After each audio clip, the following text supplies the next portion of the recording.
Nagsagawa tayo ng pangalawang pagdinig itong malawak at hindi matanggap-tanggap na pagkakalustay ng ating pera ukol nga sa paglalatag ng mga flood control projects. Siguro po napansin ninyo ang kaseryosohan po ng pagdinig dahil ako po mismo sa aking pangungunang salita. Nung makita ko po na hindi nila maibibigay yung listahan ng mga bilang ng flood control projects na tinawag nating multo o ghost projects, ay talagang sinabihan ko ng diretso ang ating Secretary Bonoan ng TPWH, hindi ko tatanggapin yung dalawang listahan na ibibigay mo sa akin. Sapagkat nung unang pagdinig pa lang, ang indication na sinasabi namin dyan, marami talaga yan. At napilitan kong sabihin sa kanya na sa estimate namin, hindi bababa sa 70 ghost projects. Bakit ang ibinibigay mo ay dalawa lang? Siguro napansin po nila na seryoso po talaga kami. Kaya ako ay nabigla sapagkat di ko inasahan na magbibitiw siya kagad nung araw na yon. Nahuli kaming magkausap sa pamagitan ng text messaging. Pero nandun na po yun. Kanina,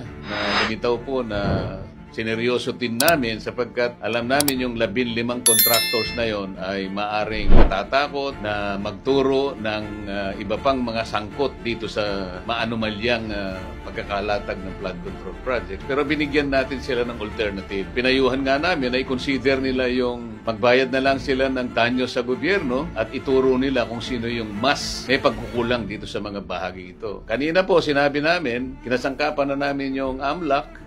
Titingnan po kayo ngayon at sa pag-umpisa ng aming pagdinig, sila rin ay nakahanda na rin magsagawa ng sarili nilang pag-iimbestiga. Maaring ma-freeze ang assets ninyo. Nakiusap din kami sa immigration na magpalabas sila ng lookout order. Baka sakaling ang iba po sa kanila o sa inyo ay nagtatangka na umalis ng bansa. At yung pick-up, sinabi namin, yung chance na ma-revoke ang mga lisensya ninyo, nandyan din. Of course, ang DPWH at saka yung Civil Service Commission, kapwa sila merong karapatang magpataw ng preventive suspension sa kanilang mga airing officials at mga empleyado. So, siguro po napansin niyo na seryoso po kami talaga na matuntun natin kung sino talaga ang may kasalanan. Yan po naman talaga ang tinatahak na direksyon ng ating pagdinig. Yan lamang po kayo at magantay-antay po ng konti kasi mabigat po talaga ang ganitong klaseng pag-usisa, lalong-lalo na malalaking tao siguro ang nasa likod po ng mga ito. Sumubaybay po kayo at sana'y pagtiwalaan po ninyo ang aming ginagawa para sa inyo.